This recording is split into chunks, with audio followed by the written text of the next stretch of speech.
All right, everybody. Well, thank you very much this day. This is second week in the book. So don't look at yourself and say, today is Saturday now. Why is this a second week? Yes, second week. And for us, we will not have any Saturday interactive session for this month. We will not have any Saturday interactive session for this month. And because after this class, we also have the last day of the storytelling class, role interpretation and all that. So we are in the week 2 now. We are going to week 2, which we're going to go to week 2 story structure. While continuing to the margin of the award, this week we begin inquiring into the structure question by focusing on the broad strokes of the story.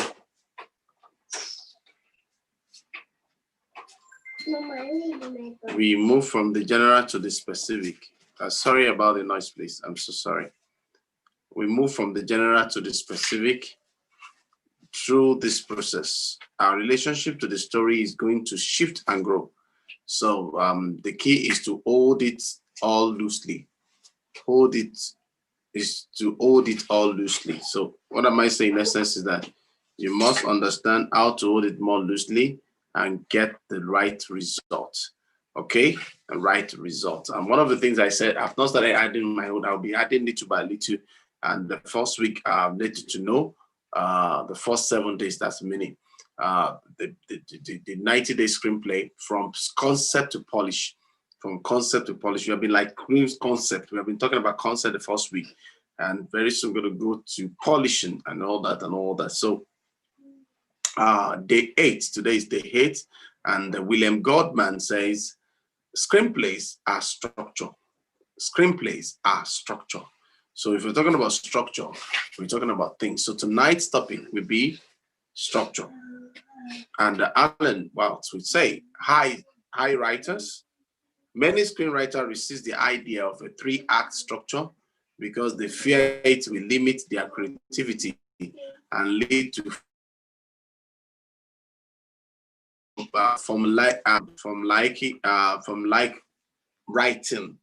Story structure is not an equation designed to reduce our story to quantifiable parts. This misconception may be the result of structure being taught by story analysts whose gift lean more towards an ability to deconstruct the anatomy of an existing work than in exploring the nature of a screenwriter's intention. This can leave the writer with a keen understanding of how a particular story are assembled, while struggling with how to translate the lesson into completing his or her own work. Although one might eventually begin to grasp the inner working of structure by staring at the various parts of a story, there is perhaps a more direct approach. Story structure is a paradigm for transformation. I repeat, story structure is a paradigm for transformation. It is a way to trace the experimental beat of the character's growth that leads to a shift in perception. A shift in perception that in quote experience that we have all had when we see something one way and then in a flash see it from an entirely different perspective is miraculous. Yet it is as common as dirt. Transformation is an alchemical process. Through pressure or conflict, or organism. An organism is distilled to its essence, thus becoming its truest self. Without these 3 core elements, a story cannot satisfy its premise. I'm about to say that. Number 1, desire. Number 2, surrender. Number 3, transformation. Talk about desire. A character wants something. 2, surrender. A character lets go of the possibility of achieving his goal. That's in bracket. Number 3, transformation. A character reframes his goal, thus seeing it in a new way. Working with story structure allows us to do this. Story structure has little to do with plot. In fact, the structure is actually an underlying theme. But what is a theme exactly? And how does it work? How does working with it helps to build our story? As we have discussed, every character in a story adds a relationship to a central dilemma. And it is through these various struggles that our team is explored. By tracking our protagonist's goal through the story, this dilemma is revealed. Making a story is a process. Making a story is a process of moving from the general to specific, to the specific. Article D is very important. We begin with the basic sense of story, and through inquiry, our imagination fills with the details of character and circumstances. If we hold on tightly to any story element, we limit our story from moving into, okay? So you have to look at it most fully realized from Elizabeth Kubler-Ross seminal book on death and dying, illustrates 5 key experiences that one moves through in the grief process. In the same way, there are a series of experiences that are essential in tracing our protagonist's arc, leading to his transformation. Although the 5 stages of grief may overlap, they tend to move in a particular direction: denial, anger, bargaining, depression, and finally acceptance. So when you're writing, let me add my own now. When you're writing something, when you're writing a script or anything you're writing, you see that this is always in the sequential order, this is always in the challenging order, this is always in the time you look at it and say, why this and all that? Why this one are coming up this way? What are the things that I need to put in place? And I have to make sure they are fully in place. Are you getting it now? So you need to get these things. When we look at these experiences, we likely sense a certain eternal logic to the process. In fact, if you ponder them eventually, our imagination is likely to begin conjuring a story. We all have an emphatic imagination that allows us to connect to our common humanity. Just as the 5 stages of grief and universal, so are the key experimental stages that lead to our protagonist transformation. It is the plot, the series of events that happens within a story. That's the plot. When you say plot. The series of events that happens within the story that provides a platform for these key experimental stages. What I've mentioned the other time: denial, anger,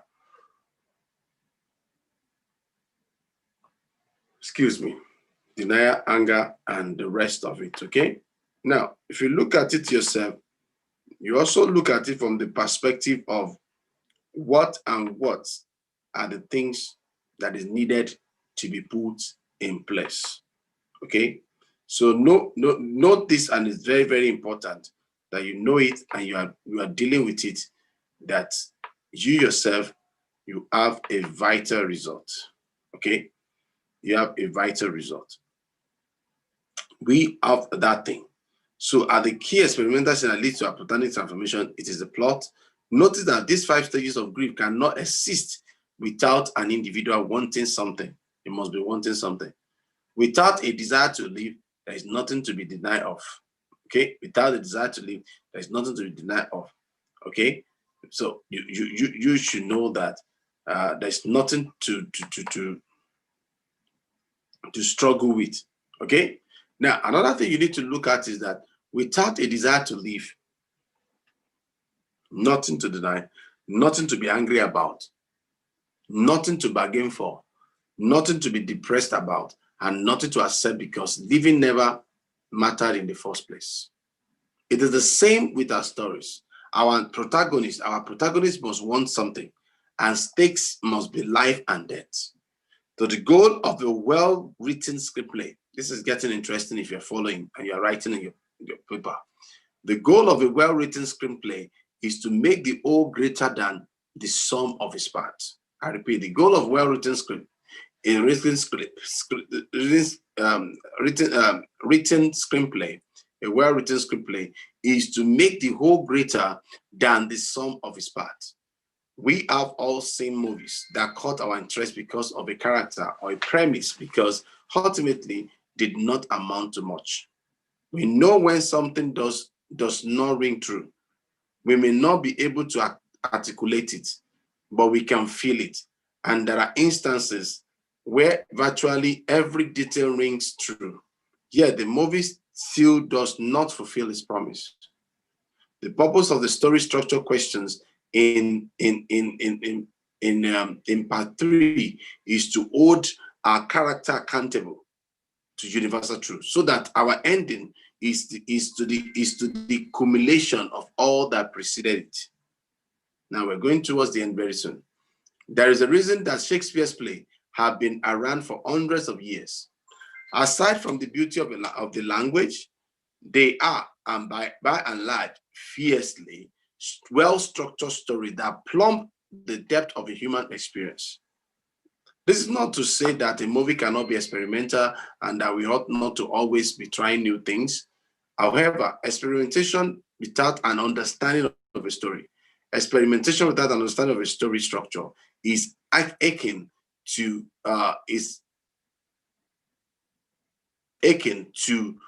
finger painting. We can fill up the whole page, but its value may be purely personal. Working with structure makes the personal universal. By exploring structure as an experimental journey, we may discover how our first draft can become more dramatic and specific.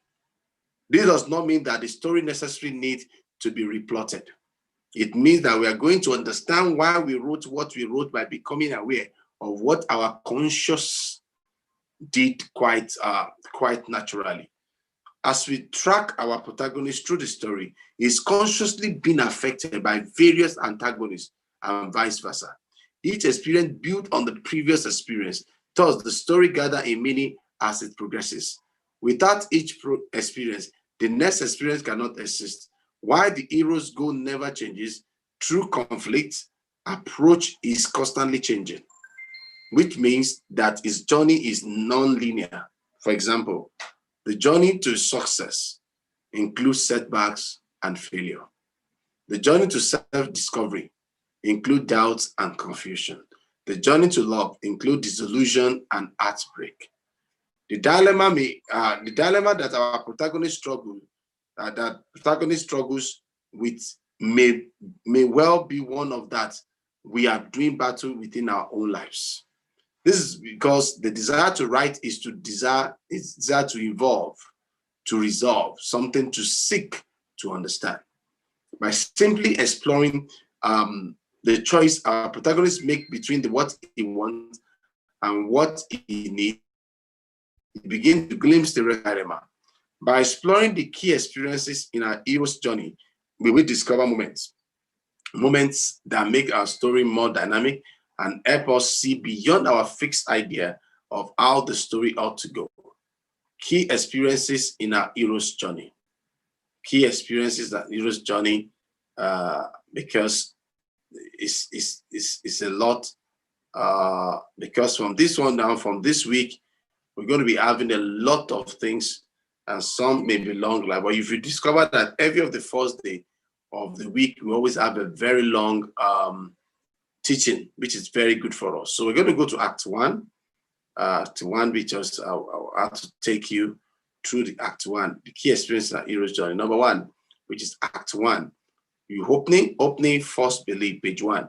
Our heroes want something. Without powerful want, there is no story. Without powerful want, there is no story. There is no story. Until we have a sense of what our protagonists want, we will be unclear on the true line of our story. Our protagonist also carries with him a false belief, a mistaken idea of himself or his word. Because the purpose of transformation is to reveal a wider perspective, the story often begins with the false belief that's founded on a set of incontestable facts. But as the story progresses, The interpretation of this fact involves, for instance, in The Road, that's the title of the film. A man believes that the world is unsafe, that he must destroy anyone who crosses his path. In fact, he is prepared to kill his own son if he perceived that the boy might suffer at the hand of another. And he's right. The world is the most apocalyptic nightmare. Yet, in the end, the father is dead, and the family happens upon the boy, taking him into their fold. It most certainly is a dark and terrifying world, but it's not without hope, as the father initially believed. That's the first thing. Let's now go to page 3 to 5, which is dilemma. Dilemma, page 3 to 5. Our hero's desire is wrapped up in a false belief about what his goal actually means, which creates a dilemma. This dilemma is often called the dramatic problem of the story. What I call it, dramatic problem of the story, because it appears that he has a problem, and in fact, he has a dilemma. For example, a character may want love because he believes that it will complete him. Through the story, he may learn that his desire for love actually prevents him from ever having it, because as long as he believes that he requires love in order to feel complete, he will be unable to accept that he is already complete. By introducing the hero's apparent problem in quote early in the story, we understand the nature of the struggle in the universal. Now, let's go to inciting incident, which is on page 10. This is something called the why is this day unlikely any other? Why is this day unlikely any other moment? Okay, whether it is total disappearance in the Wizard of Oz, or Katniss sister being chosen as a tribute into the Hunger Game. The Hunger Game, that's another film. Something happened that caused our protagonist to respond, thus providing a context for the dilemma. It had originally been universal, but now we understand how it is personal to the hero. Okay, the next thing is opposing argument, which is page 15 to 20. This is a moment everywhere in the middle or the two-thirds of the way through Act 1, where an antagonist responds to our protagonist. Thus presenting the other side of the apparent problem. This moment is necessary because it clarifies the hero's dilemma. Until our reader understands the nature of the dilemma as opposed to the appearance of the problem, there will be no context of the decision at the end of the Act 1. Conversely, it is only as a result of the inciting incident where our heroes is galvanized to take action that the opposing opponent is understood. Decision, page 25 to 30. At the end of Act 1, our antagonist makes a decision towards achieving his goal that he cannot go back. A decision that he cannot go back or may involve anything from telling a secret to proclaiming his love, to a first kiss, to moving across town, to agreeing to a promotion, to entering to the Wizardry Academy. Notice the reluctance that precedes this decision. Without reluctance, he will not have a contest to the dilemma. Okay, let's go to Act 2. Act 2 again, we have a first hope, page 40 to 45. Our heroes achieve success towards achieving his goal. It appears that his goal is within reach. Without this moment, we do not have a contest for the meaning, okay, that he makes out of his goal. He's yet unaware of the conundrum facing him. If his desire is to be loved and he succeeds in getting a woman to fall for him, he has yet to confront the real problem, which may be the remaining that he has made out of our love. He has an idea of what a success should look like, but until he shields the meaning that he has attached to it, he will be in bondage to his goal.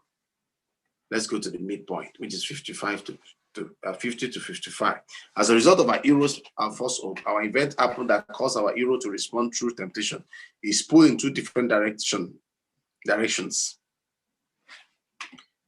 What he wants and what he needs. He has come a long way and he made a great stride, but he is now faced with crisis. of conscience. He can take a shortcut, or he can risk everything for his dream. Suffering, page 70 to 75. My God, he has no idea it was going to be this difficult. If he had known, he might never have begun this journey in the first place. The suffering is a direct result of heroes drawing suspicion that what he wants is impossible to achieve based upon the meaning he has attached to his goal.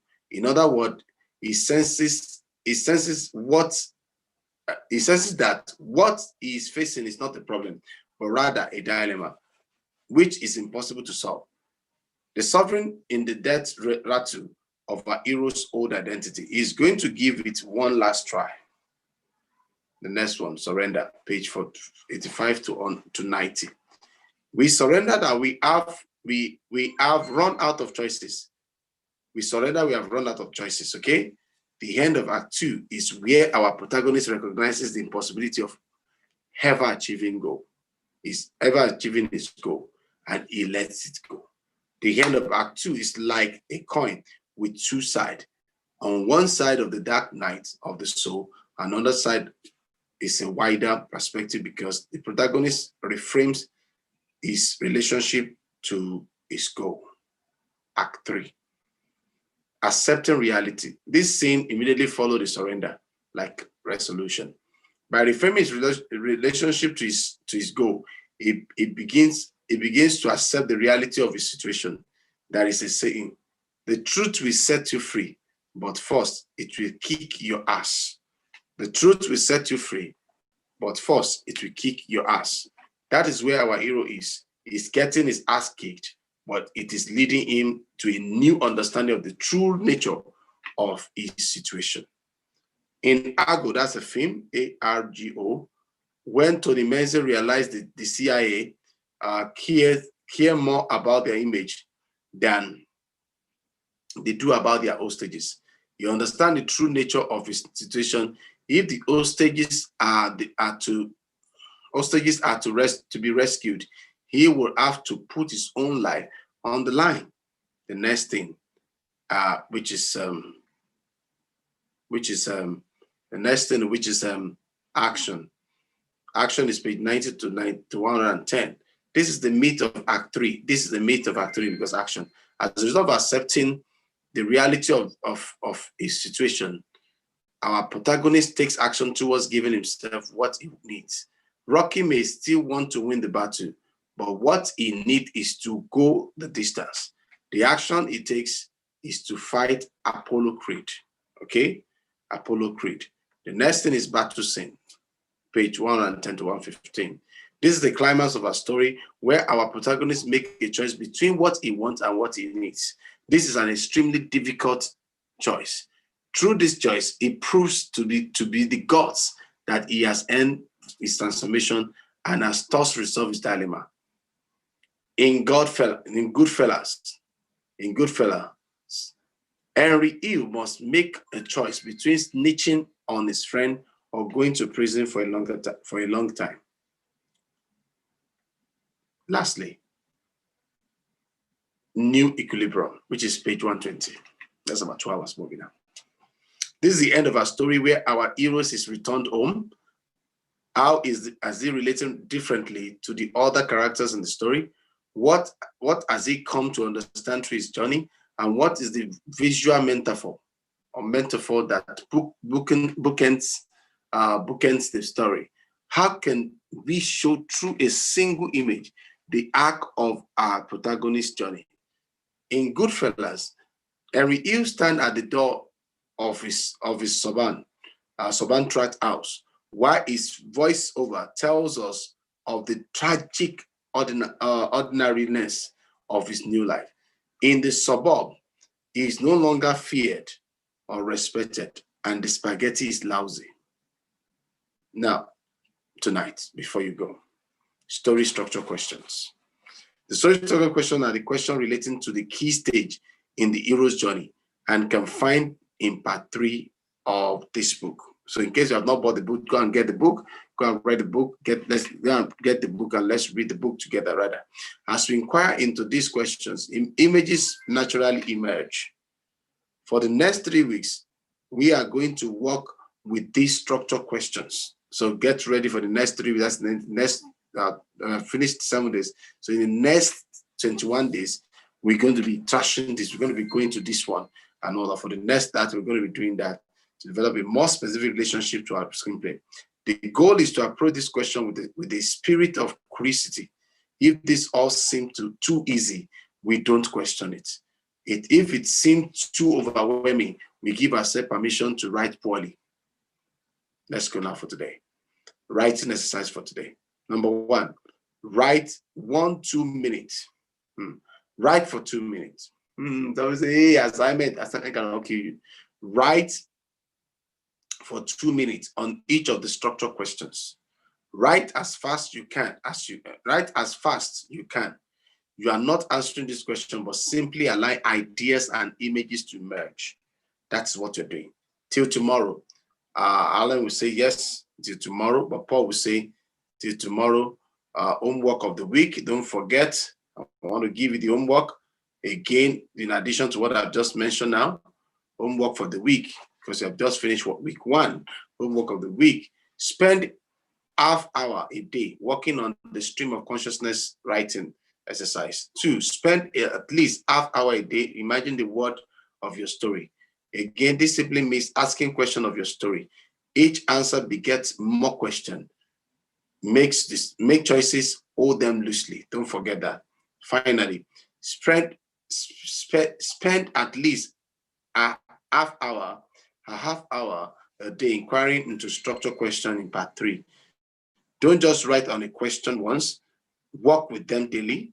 The goal is to plot out our story in a single sitting. This is an ongoing process by developing an experimental relationship to our protagonists at key stages in the hero's journey. Thank you so much today. I want to appreciate you. Don't forget, don't just be creative, stay creative and be a person of creativity. Do have a